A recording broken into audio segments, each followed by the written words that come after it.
मोहन और शीला ने अपनी बेटी तमन्ना की शादी धूमधाम से रवि के साथ की। रवि एक अच्छा खासा बिजनेसमैन था, जबकि मोहन एक गरीब मजदूर।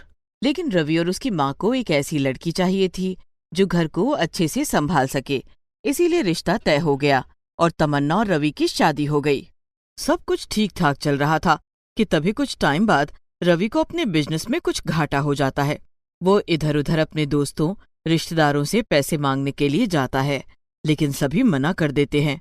तभी एक दिन रवि को ख्याल आता है कि क्यों ना वो अपने ससुराल से पैसे मांग ले, और यही सोचकर वो एक दिन मोहन और शीला से मिलने घर जाता है। बाबा बस कोई 5 लाख रुपए चाहिए। 5 लाख? बेटा, ये तो बहुत बड़ी रकम है। हम गरीबों के पास इतने पैसे कहाँ से आएंगे?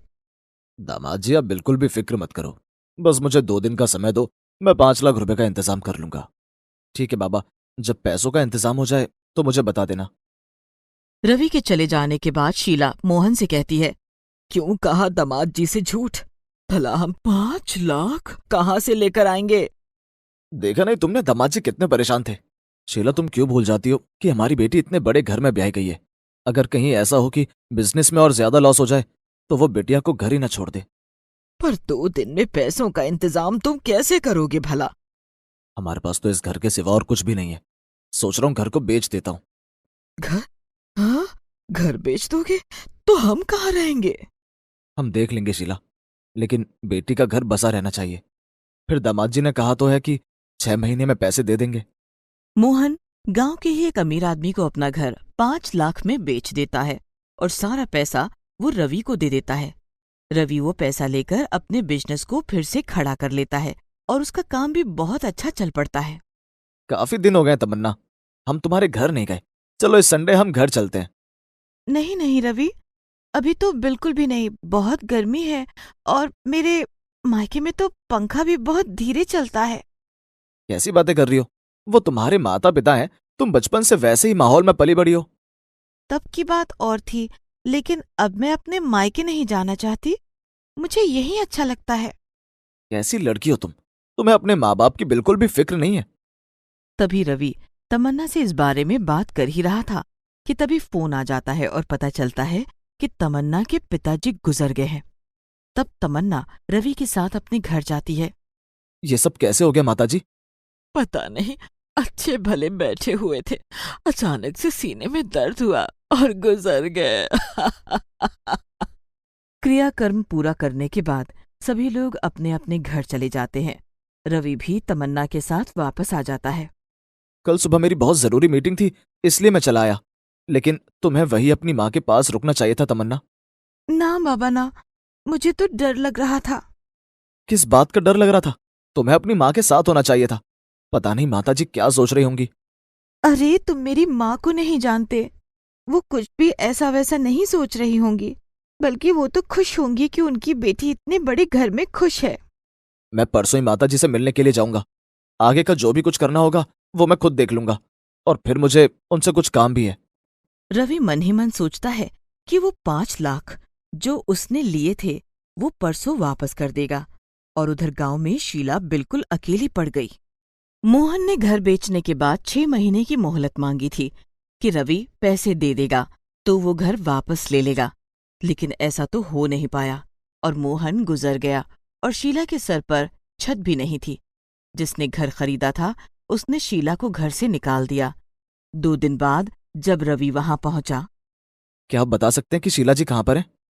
अरे तुम तो उसकी बेटी के पति हो, क्या बताऊं दामाद जी। बेचारी के ऊपर तो दुखों का पहाड़ टूट पड़ा। पति चला गया, घर बेचकर किसी को 5 लाख दिए थे, 6 महीने की मोहलत मांगी थी, वो भी पूरी हो गई।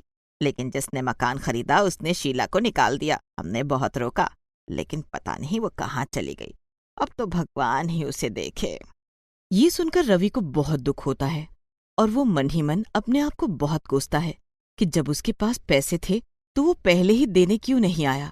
वो इधर उधर अपनी सास के बारे में पता करता है, लेकिन किसी को भी नहीं पता था कि शीला कहाँ चली गई। घर जाकर, तमन्ना, आज मैं तुम्हारे घर गया था। मुझे पता चला कि तुम्हारी माँ वहां नहीं रहती। अरे ऐसे कैसे नहीं रहती माँ? माँ के पास तो कोई और ठिकाना ही नहीं है, और वो तो हमारा अपना घर था, माना कि छोटा है। नहीं तमन्ना, अब वो घर भी तुम्हारा नहीं रहा। तुम्हारे पिताजी ने 5 लाख रुपए में उसे बेच दिया है। क्या कह रहे हो? 5 लाख? माँ बाबा ने 5 लाख का क्या किया होगा? मेरी शादी में तो उन्होंने थोड़ा सा ही पैसा लगाया था। तुम ही सोचकर बताओ, आखिर उन्होंने 5 लाख का क्या किया होगा? तुम्हें रुपयों की पड़ी है और मुझे चिंता हो रही है कि आखिर तुम्हारी माँ कहाँ चली गई। चलो तमन्ना, हम तुम्हारी माँ को ढूंढते हैं। अरे हम कहाँ ढूंढ लेंगे? तुम पुलिस स्टेशन में कंप्लेन करा दो, और फिर ये तो तुम्हारा काम है कि तुम ढूंढो। तभी वहां पर तमन्ना की सास आ जाती है। मैंने तुम्हारी बात सुन ली है बेटा। पता नहीं इस लड़की को तो अपने माता पिता से बिल्कुल भी मोह नहीं है। पिता के गुजरने के बाद भी वो अपनी माँ के साथ नहीं रुकी। रुक जाती तो हमें पता चल जाता कि क्या चल रहा है। अब इतनी बड़ी जगह में उन्हें कहाँ ढूंढे? रवि बहुत परेशान हो जाता है। वो 2-3 बारी शीला को देखने के लिए उसके घर पर जाता है, लेकिन वहां पर अब काम चल रहा था। इधर उधर आते जाते वो हमेशा सड़कों पर शीला को खोजता रहता, और तमन्ना को इस बात से कोई फर्क ही नहीं पड़ता था। वो तो मजे से पूरा दिन घर में आराम से लेटी रहती, खाती रहती, टीवी देखती रहती। उसे अपनी यह अमीरी बहुत पसंद आ रही थी, क्योंकि बचपन से ही उसने बहुत गरीबी देखी थी और वो हमेशा से चाहती थी कि वो अमीर घर में ब्याही जाए। देखते ही देखते 2 महीने निकल जाते हैं। शीला का कहीं पता नहीं था। रवि उसे हर जगह देख चुका था, और उधर शीला दाने दाने को मोहताज हो गई थी। वो जहाँ कहीं भी खाना बट रहा होता, उस लाइन में लग जाती, मंदिर के बाहर बैठ जाती या फिर सड़क किनारे बैठ जाती। जो कोई पैसे देकर चला जाता, उसी से कुछ खरीद कर खा लेती। एक दिन एक औरत, अरे मैया, इतनी गर्मी में भरी दोपहरी में यहाँ क्यों बैठी हो? क्या तेरे को देखने वाला कोई भी नहीं है? नहीं नहीं, ऐसा मत कहो। मेरी बेटी है, बहुत बड़े घर में ब्याह था मैंने उसे। तो फिर अपनी बेटी के घर क्यों नहीं चली जाती? ना बाबा ना, बेटी के ससुराल में जाकर क्यों रहूं? लोग क्या कहेंगे? समाज क्या कहेगा? वो औरत शीला के हाथ में 10 रुपए रखकर वहां से चली जाती है। शीला मन ही मन सोचती है, तमन्ना कितनी बदली बदली सी लग रही थी जब उसके बाबा गुजरे। मैंने तो सोचा था कि वो माँ को गले लगाएगी और मेरे पास कुछ दिन रुकेगी, लेकिन वो तो मुझसे ऐसे दूर हो गई जैसे कि मुझ में कांटे लगे हैं। मैं तो तभी समझ गई थी कि मेरी बेटी अमीर घर में जाकर बदल गई है। अब उसके घर जाकर रहूं? ना बाबा ना, इससे ज्यादा बेइज्जती की बात तो कोई हो ही नहीं सकती। सोचते सोचते शीला की आंखों में आंसू आ जाते हैं, और उधर तमन्ना के घर पर। मैंने तुम्हारी माँ के लिए पुलिस में कंप्लेन कर दी है, लेकिन पुलिस वालों ने कहा है कि काफी समय हो गया है, पता नहीं वो मिलेंगे भी या नहीं। तुम तो बड़े अजीब आदमी हो। जब मुझे कोई फिक्र नहीं है तो तुम क्यों फिक्र कर रहे हो? कहीं न कहीं तो रही होंगी ना।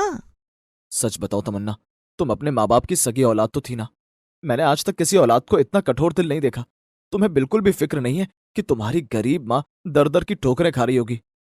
पर तमन्ना को कोई फर्क नहीं पड़ता। वो टेबल पर रखे हुए सेब को उठाकर खाने लगती है, और रवि गुस्से में वहां से चला जाता है।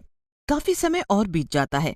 एक दिन रवि किसी काम से दूसरे शहर के लिए जा रहा था कि तभी वो ट्रैफिक जाम में फंस जाता है, और उसकी नजर सड़क किनारे लग रहे एक भंडारे पर चली जाती है।